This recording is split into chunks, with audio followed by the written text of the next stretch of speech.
Qui est le pape Léon? Léon est né au début du VE siècle après Jésus-Christ, au cœur de l'Empire romain, à une époque où l'Europe était en ébullition et où les trônes et les toits des églises tremblaient. Mais cet homme n'était pas comme les autres ecclésiastiques.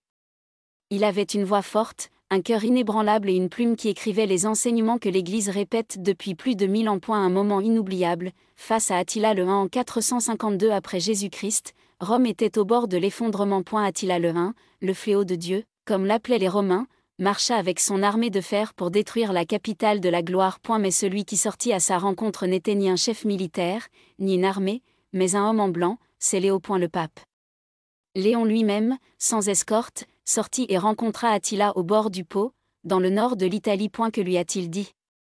Personne ne sait exactement. Mais le résultat fut miraculeux. Attila battit en retraite, et se retira sans toucher Rome. Les historiens ont dit, si ce n'était pas un miracle, c'était une sagesse venue du ciel.